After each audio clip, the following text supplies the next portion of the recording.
Good morning. Good to see everyone. Let me begin by the same greeting our risen Jesus greeted his disciples. Peace be with you.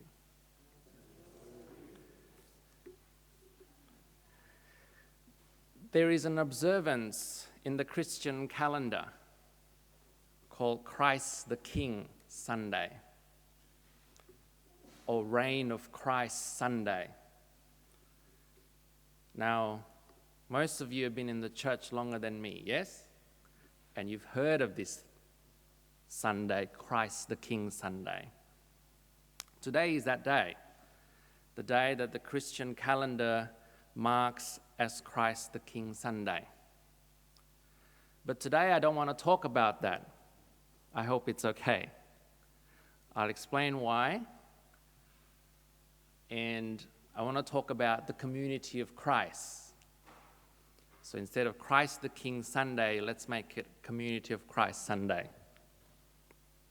Yes, it is the end of the church calendar year, so it's going to the full cycle. Next week we start Advent, and it's another cycle of the church calendar. The reason why I don't want to talk about Christ the King is because the title King for Christ or for God doesn't mean much to me. I personally don't relate to kings, and in now year 2019, this perspective is certainly not unique, especially in Australia. But throughout the week, I was still fascinated to learn the history of Christ the King Sunday. Robin Floyd, our friend, agreed with me and the worship committee that we should change it. But then I explained the reason why we should change it. Not just because we just don't like Christ the King Sunday. Do you know that the observance was added into the Christian calendar only in 1925? It's as recently as that. Now, we look at the Christian calendar in general, the cycle through, Christmas, Advent, Pentecost. It goes back hundreds of years old. And I think it comes down to the Jewish observance that predated the Christian version. So it's going hundreds of years old, even thousands of years old. But Christ the King,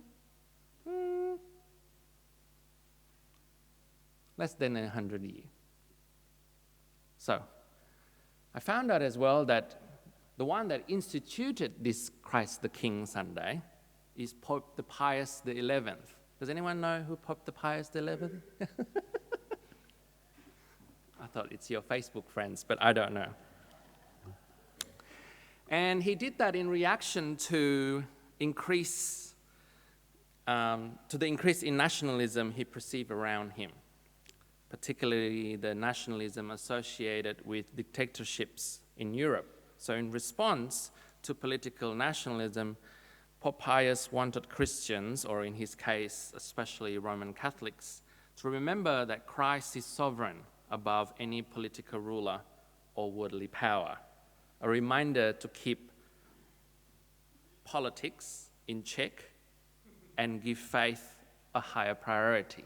Now, I like the idea. I really do like the idea. Remembering to give God a higher priority than a nation, and the reminder to keep political nationalism in check and emphasize faithfulness instead. But I'm just not convinced that celebrating Christ the King accomplishes this. And of course, it is even more questionable as to whether celebrating Christ as King is faithful to a contemporary progressive Christian theology. Even worse, I do not think that celebrating Christ as King is even faithful to the biblical testimony to Christ's nature. Jesus actually never said, "All this I will give you if you fall down and worship me." Absolutely not. Instead, Jesus got down on his hands and knees to wash the feet of his followers. A king washing feet? My brain just went, error.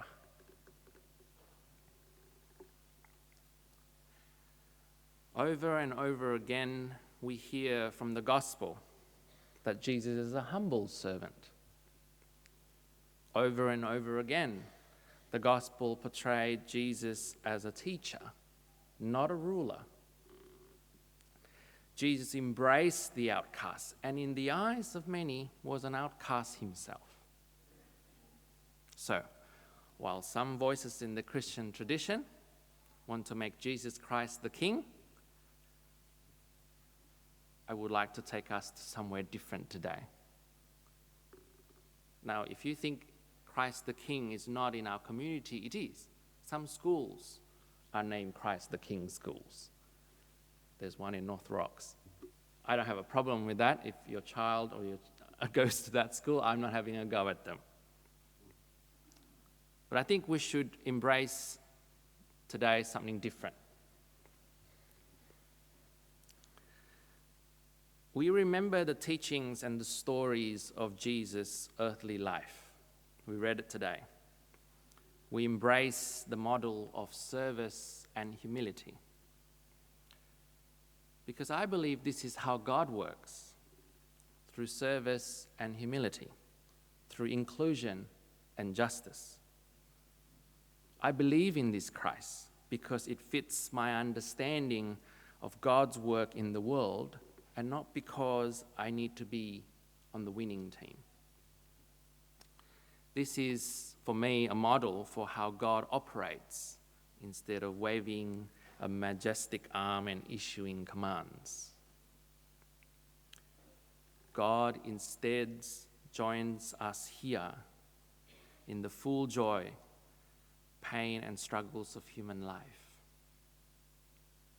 Psalm 46 reminds us of that since God is in our midst, it will never fall. Come, see what God has done. God makes the earth bounteous. God has put an end to war, breaking bows, splintering spears, and setting chariots on fire. And we do hope that model reigns in our lives, reigns as an alternative to the reign of political power or military might. Professor Walter Brueggemann once said that our society is committed to forgetting what it means to be human. It's the church's task to continue to bear witness to what we know about being human in Jesus of Nazareth. Now you may ask, but what about the gospel reading today? From Matthew 5, Jesus talked about the kingdom of heaven. There is that kingdom terminology that Jesus used. Well, yes, but he wasn't teaching to set up a kingdom that then would lead him to be the king and oppress people. In fact, Jesus is actually saying a radical statement. It is Jesus' alternative to the Roman Empire. It is asking God to set up God's reign on earth instead of the repressive reign of Caesar. So I can understand that Jesus was using the word kingdom to oppose Caesar. And in the context, maybe the term kingdom was easily understood in that world. But the message behind it is that I think Jesus envisions a different world, a different reign, which is God's reign to take place on earth. If you ask me, I would agree that now we could probably change the language from kingdom to, I believe, kindom, K-I-N-dom, a term many Christian feminists have been using for several decades. Personally, I believe kingdom is a good word and better reflects the kind of society Jesus envisions as a shared community of equals who serve each other. And this message has gone down to the apostles, which we can see in the book of Acts when the apostles plant small house churches. When they write to them, they call them adelphoi in Greek. Adelphoi means sisters and brothers. So you can see the link between sisters and brothers and kin. United in a kin group, not by blood, but in common loyalty to Jesus, to love one another and not condemning or judging one another. Now, a shared community of Christ, of equals who serve each other, may seem very obvious for us here at Pitt Street Uniting Church, because that is our values. That is what we stand. But in reality, I do our our wider society still struggles with this understanding of kinship. Just this week, we heard a misunderstanding of this very point from our brother Israel Folau, who said that the devastating bushfires, which killed 6 people, represented God's punishment for the legalization of same-sex marriage and abortion. Ridiculous. A complete miss of the kinship point. A complete miss of Jesus' teaching on the Mount we heard today. In the Sermon on the Mount, Jesus is asking us to realize that we are all blessed and beloved children of God. Blessed are we in the amazing diversity of our ethnicity, age, ability, and orientation. For we make visible the glory of creation. For in the glory of creation, we don't just have trees and flowers. We have eucalyptus, bottle brush, banksia, jacaranda, gum trees, and lemon, orange, too many others to come. We don't just have birds. We have pigeons, kookaburras, cockatoos, and sparrows, and magpies, flamingos, and on and on and on. We don't just have human. We have black, brown, white, blonde, grey, red. We have green and blue and brown and grey and hazel eyes. We have skin colors from the palest peach to the darkest brown. We have a multitude of ways to love one another, to be family together, be in relationship with one another. And not only we are blessed with this diversity, and this is why I love this John Denver Amazon song.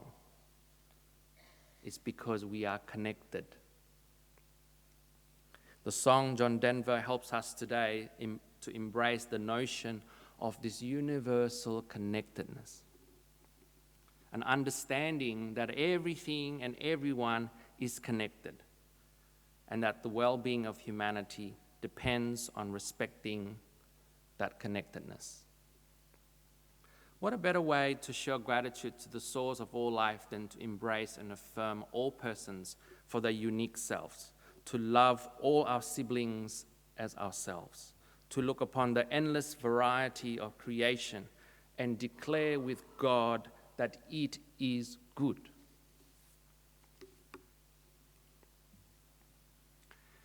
This week, when I was talking to the chaplains that were deployed by Uniting Church Disaster Recovery Unit, and there were, I think, 35 chaplains to respond to the bushfires. And this is also why I'm wearing my black stole. One of the chaplains, which is from our own presbytery, from Strathfield Uniting Church, Reverend Alimoni, said the trauma is really deep. Over 300 houses were destroyed, There's much uncertainty. They don't know when they'll be allowed back to their homes or even if they got a home to go back to. Being a chaplain, Reverend Moni also said that people appreciate having someone to talk to and hear their stories. And after a while, they start to connect. He spoke to 3 people who lost their home, and he said that it's just the most disheartening thing.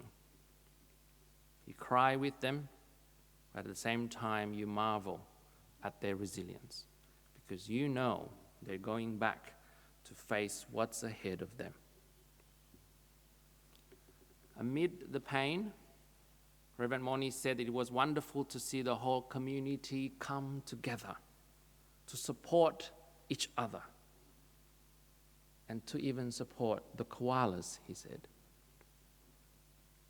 Locals turned up with prepared meals, coffee cart owners gave away free coffees, people even brought feed for people's animals and livestock. A lady with a ukulele even came down and was telling stories to the kids. People really let the evacuees know they were not alone and they were cared for. Now, if you want to know what the truth of Jesus Christ looks like, there it is. There it is. Christ being in the midst of humanity and creation. Despite the events that are demoralizing, there you can see a community of Christ offer strength, particularly in these tough times. God joins us here in the full and hardship of creation. So, the Christian year comes to a full circle. Don't worry too much about what Pope Pius XI says. But look today, as we close the church calendar year, we remember the Emmanuel God. We remember that God is in your life and is in the midst of all things. A God, through Jesus' teaching, we heard, that embraces all people, all animals, every bit of creation, creating a community of Christ that transforms lives, not through coercion or force, but through humility, service, and extreme love. Thanks be to God, for today we celebrate a Community of Christ Sunday. Amen.